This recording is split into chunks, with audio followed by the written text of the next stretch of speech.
Everyone, in just a second, I'm going to be introducing a debut novelist. Her name is Daniela Tully, and her book is called Hotel on Shadow Lake, and it is a World War II historical fiction. I don't know how much of it is fiction, or I know there are true parts to this book, so I can't wait to ask her about it. So here is Daniela.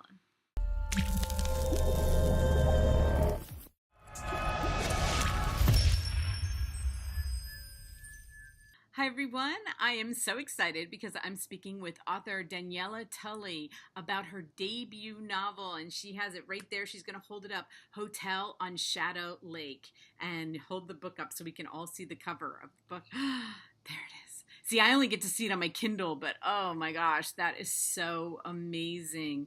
Oh my gosh, Daniela, this book, I have a story, all right? So I got the book on Kindle, right? And I'm always like going back and forth on books because I have a lot of interviews every week, right? So I get to a certain point, switch. I could not put this book down. Could not put it down. I could not switch, but I had to read it all the way through. It was so good. And then when I saw it was your debut novel, I couldn't believe it. It was amazing. That's good to hear. Thank you. You're welcome. Nice. Yeah, I mean, and I'm not the only one. I actually saw another review of somebody who said that. So I was like, oh, so they were like me, like they just couldn't put the book down because it's just the way that you told the story. It made you want to keep on. I was like, no, I can't put it down. I can't. And it's not a thriller. It's not. But it's a little suspenseful. I saw somebody say it was a romantic suspense. So do you think that kind of fits it? Well, I heard several ones. I think the Publisher Weekly put it pretty nicely in their start review. I think they said it's a mystery come family saga that takes you, from the Third Reich over to upstate New York in present time. Others called it a romantic thriller. Somebody said it's a gothic tale. Historical fiction. So I think it has, in terms of genre, it's a bit difficult to put down one of it because I think it has so many different layers to the story. Yeah. And just so everybody knows, I'm talking to her. I'm in Pennsylvania, and she is all the way in Dubai, and we are getting such a great picture. I am so happy. So, I mean, it is just amazing to me that I can get a clear picture like this. But when I got to the end of the book, I was like, wait a second. So is it a novel? Is it all fiction? Is it based on a true story of your family? I couldn't just, so I was like confused. The letter that the novel opens with, that's based on a true event, because I still remember that day very clearly. It was in 1990.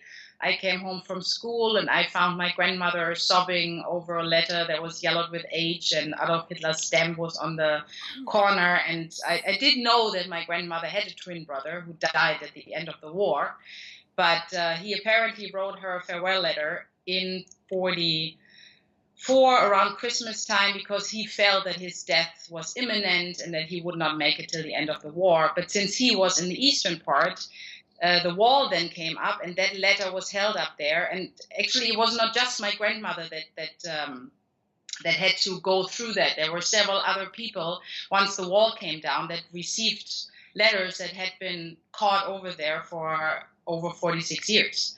So my grandmother was one of them. And of course, while she had figured out that her twin brother obviously had died and she had been notified by that, if you read that letter, it's quite heart-wrenching because my grandmother apparently was not really the most favorite child by her mother.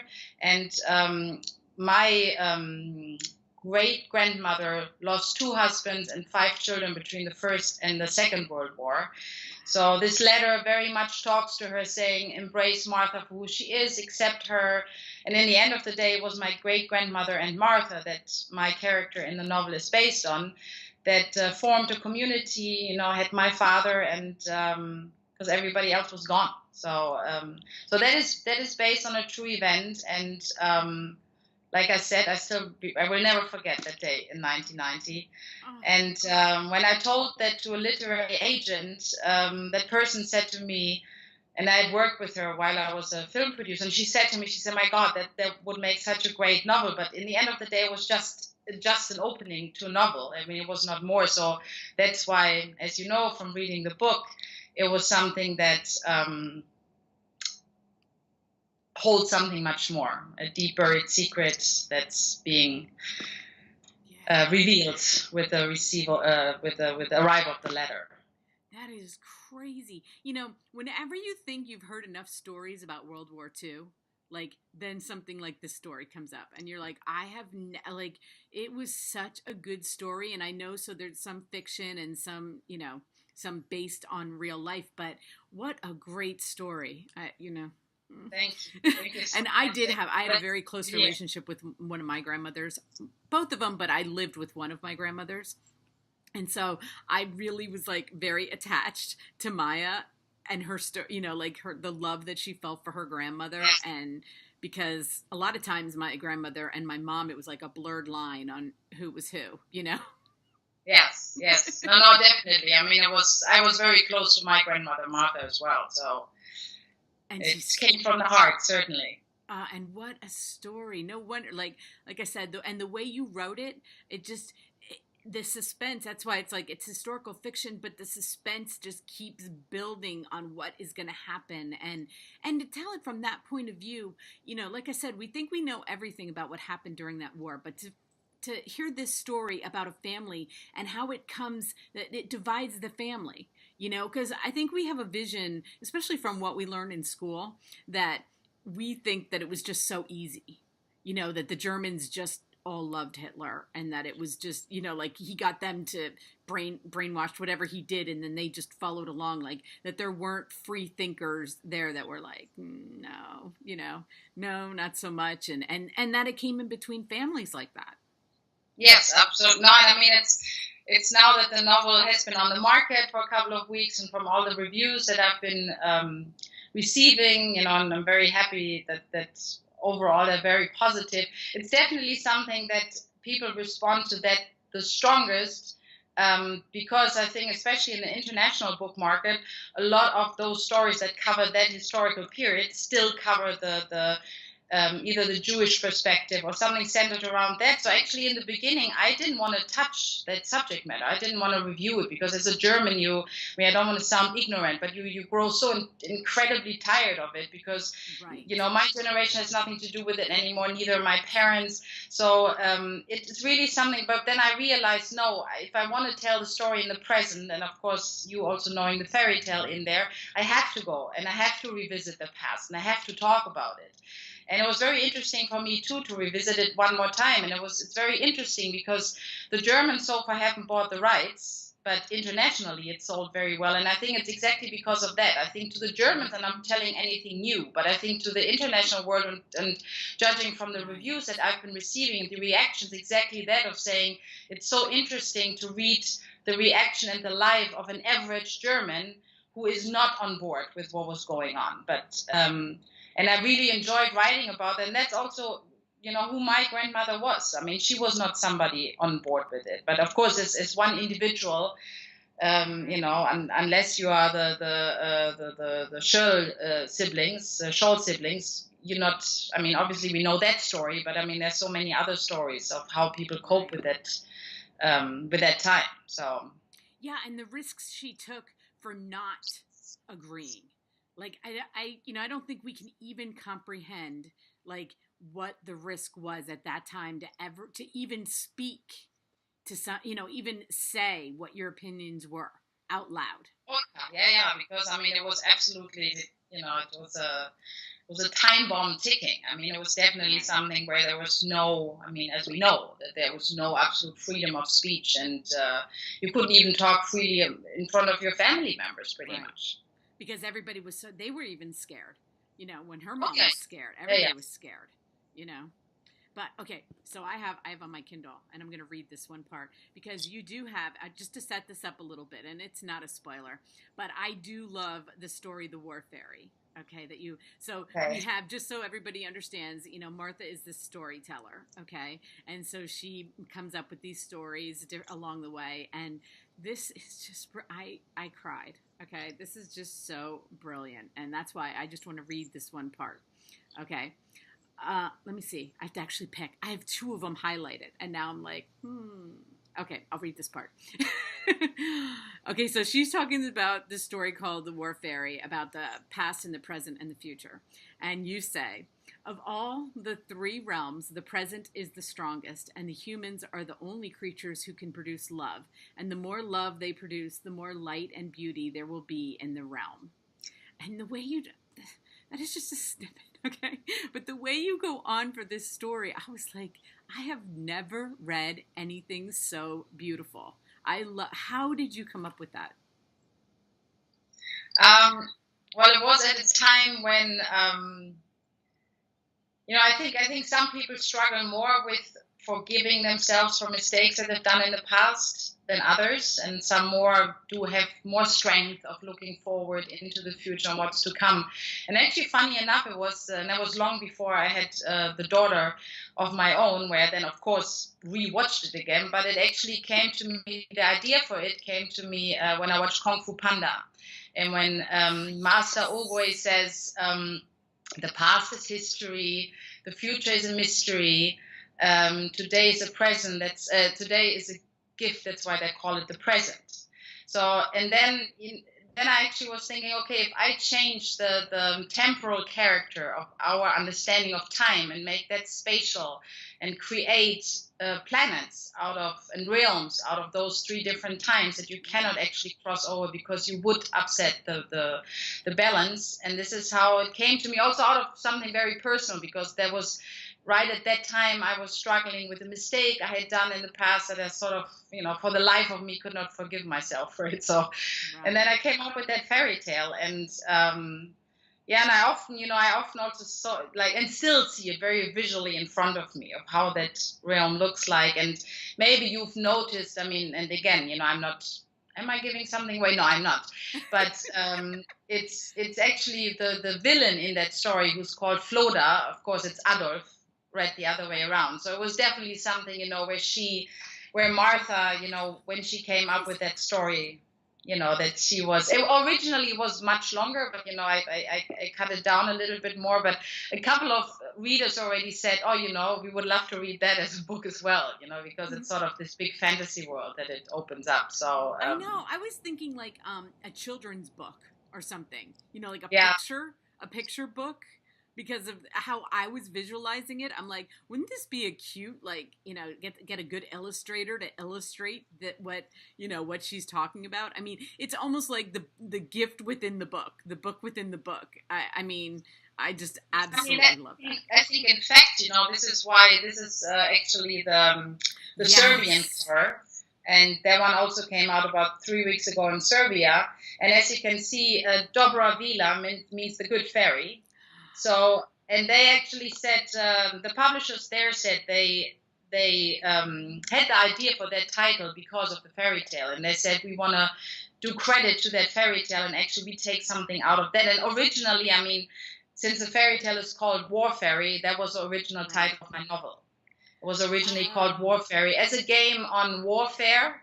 Yes. But there was a reservation that the market would misunderstand it, or was misleading, that they would rather think it's a fantasy novel than historical fiction. So I understood that, but that's why still the fairy tale in the book is called War Fairy, and that's why I think they called it Dobra Vila, which means the good fairy. So wow.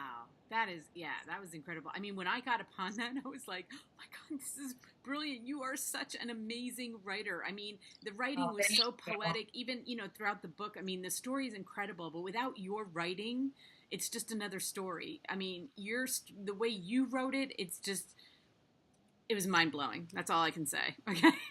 I can't wait to tell everybody. I'm already telling people about this book. I'm like, I love when I find this, and I'm like, you got to read this book. You have to read this book. This is just one of my favorite books in a long time. So I'm so happy that I got to talk to you about it. But I did want to ask you, your prior life, since this is a debut novel for you, what did you work on before? You were involved in movies somehow. Were you like a producer or a writer? Yes, mainly as a producer. I started out in script development. I did that for many years for both feature and television.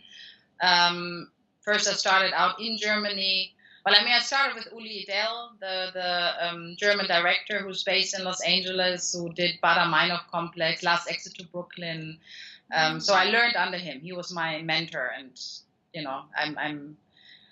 I have to thank him because he was the one that really brought me to films. And then I was in script development, and then I came actually to Dubai, well, to Abu Dhabi rather, Right. about 8 years ago, because that company that I worked for had several partnerships with Hollywood. So with them, one of them was Participant Media. We co-produced The Help and Contagion and Best Exotic Marigold Hotel, Fair Game. So it was a great time. It was a fantastic time. We did amazing films together in that time, and and then I went off to write a novel. Which is it's very different, of course, because you have such a huge group of people creating a film, and in the end of the day, you're pretty much yourself anyway in the process of writing, and then of course towards the end of the process you join forces with your editor, and but I enjoyed it immensely, especially in interviews like that, getting the feedback of the readers and how they perceived it, and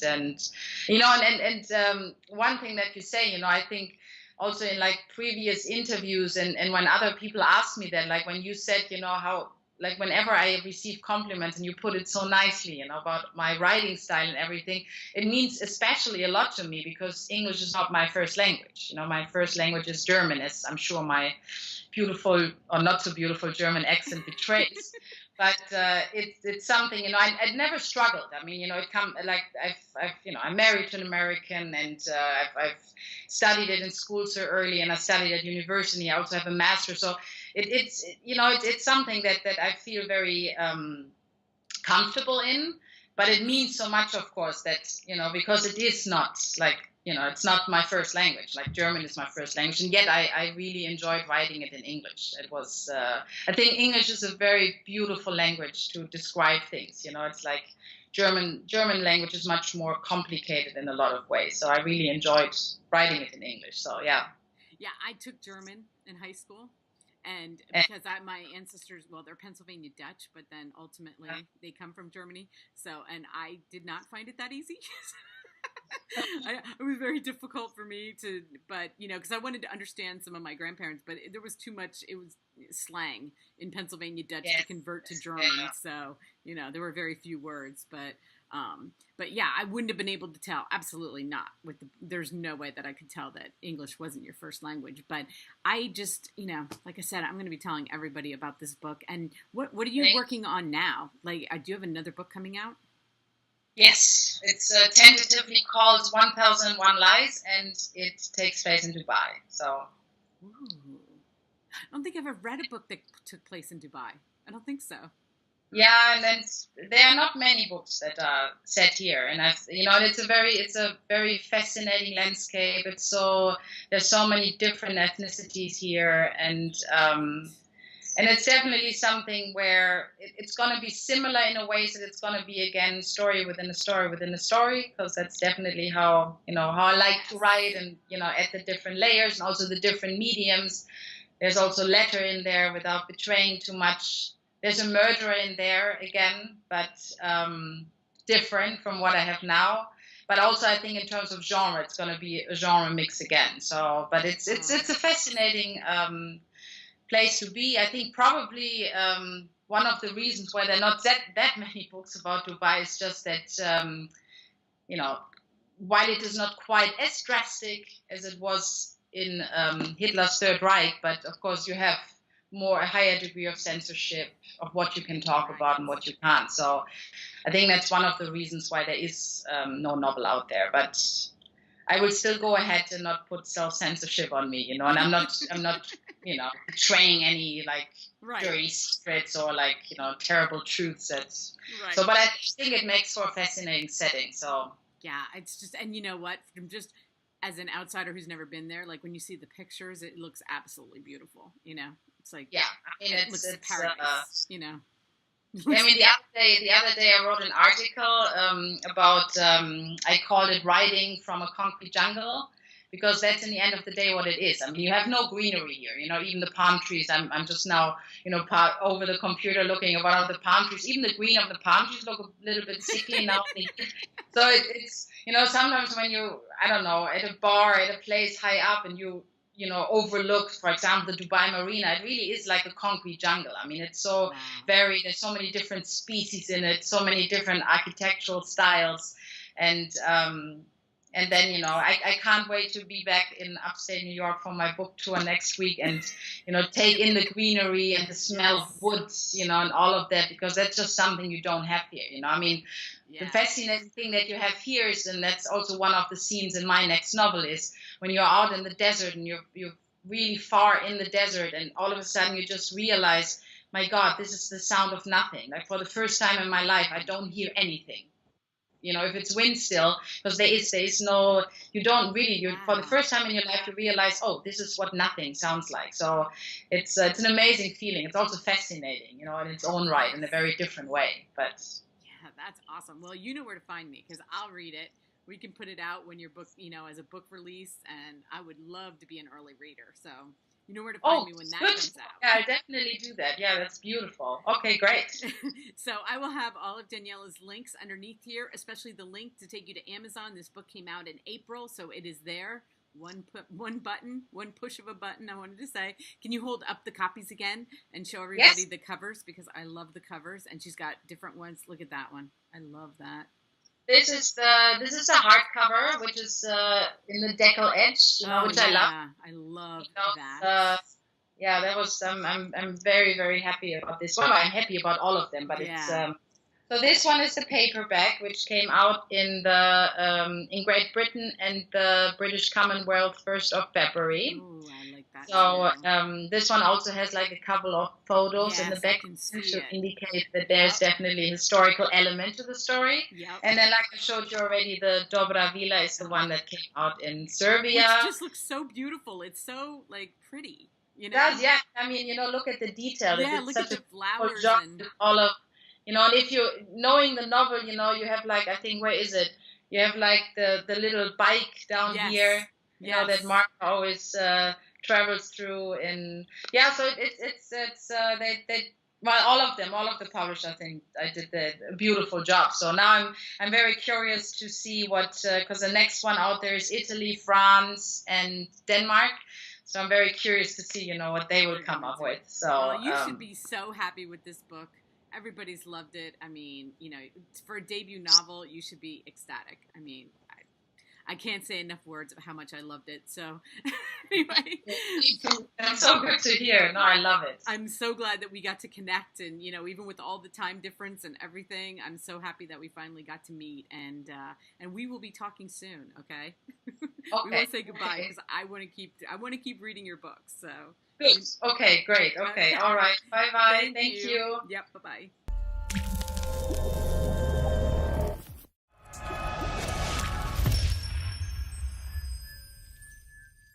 Thank you, everyone, for watching that interview. I am so happy Skype worked all the way from Dubai. That makes me so happy. But I am really happy that I got to meet her. I cannot say enough good things about this book. It starts to sound ridiculous when I just keep telling people over and over how much I love their book. But really, historical fiction, World War II, you guys know I love that. But even more so, her writing. I'm telling you, this story inside the story is so amazing. How she did the timelines was brilliant. So I'm going to have all of her links listed underneath here. Go check it out. I highly, highly recommend it. Thanks, everyone.